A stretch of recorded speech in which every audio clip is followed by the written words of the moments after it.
अहो मी लाज वाटते आई लाज वाटते तुला लाज वाटते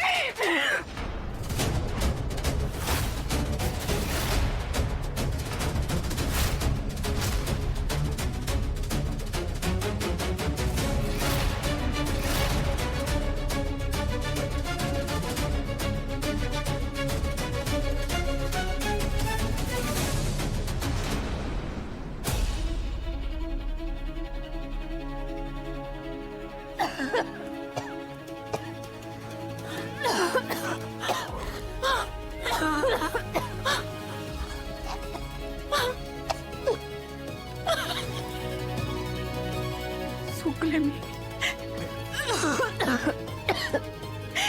माफ कर मला माफ कर चुकले मी नेहमी चुकते मी नेहमी चुकते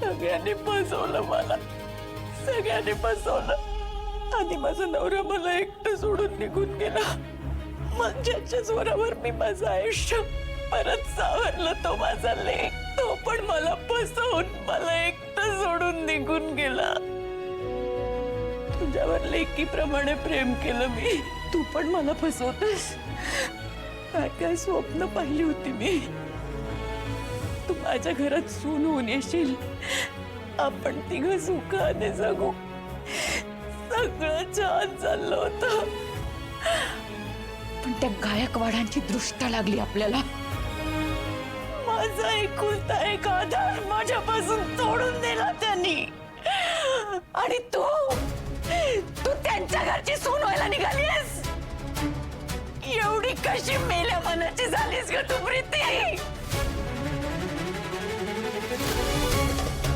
बोल बोल बोल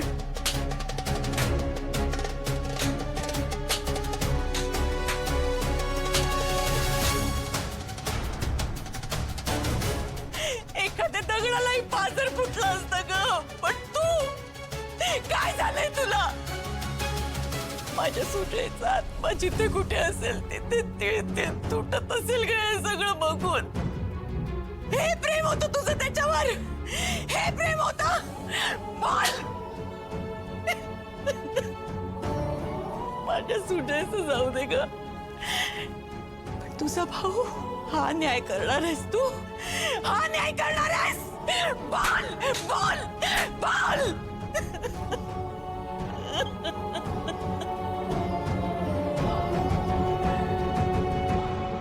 झालं बोलू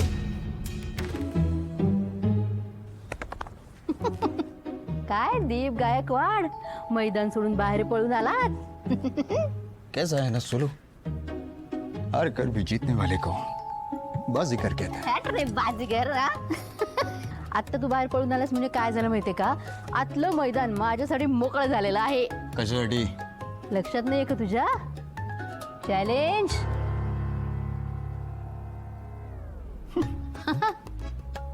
काय कैसा है ना सुलू मला माहिती आहे तुला हा साखरपुडा झालेला नको आहे पण या भरल्या घरात असे छान पाहुणे आलेले असताना कार्याला मोडता घालणं खोडा घालणं हे तुला जमणार नाहीये कारण की तुला या सगळ्यापेक्षा गायकवाड घराण्याची प्रतिष्ठा जास्त महत्वाची आहे त्यामुळे तू असं काही करणार नाहीयेस जर जास्तच ओळखतोस ना तुम्हाला खोटं आहे का खोटं आहे का खोटं नाहीच आहे नाही आता मी या साखरपुड्याला परवानगी दिली आहे याचा अर्थ ती मुलगी मला पसंत आहे असं नाही होत अरे यार ती मुलगी मला चुकीचीच वाटते आणि कसं आहे ना दीप आता साखरपुडा होतोय फक्त लग्न अजून बाकी आहे आणि मी बघते ना लग्न कसं काय होतं ते काय हा बघू बघू बघच तू पण तू असा का उभा आहेस इथे सगळे जण आत आहे सगळे छान तयार झाले तू असा कसा उभा आहेस या कपड्यांमध्ये चल आतमध्ये पहिल्यांदी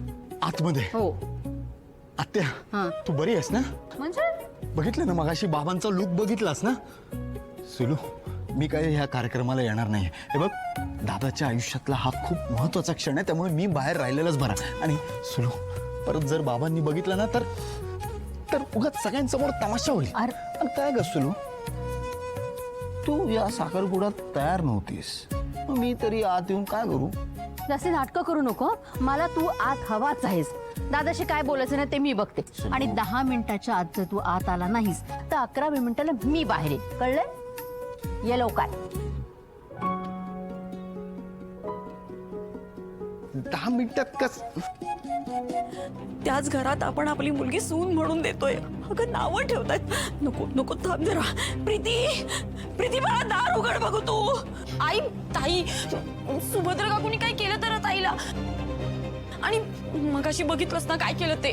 त्यांचा तर आवाज पण येत नाही आतून. नाही नाही तुम्ही दोघी जरा गप्प बसा. ताईला काही नाही होणार. ताईला काही नाही होणार. ताई ताई ऐकून घे दार.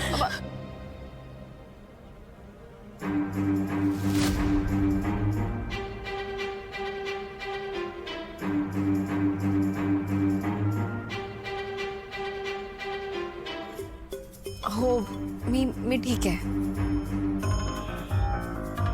काही नाही, आईंना फक्त त्यांची बाजू मांडायची होती जी बरोबर होती.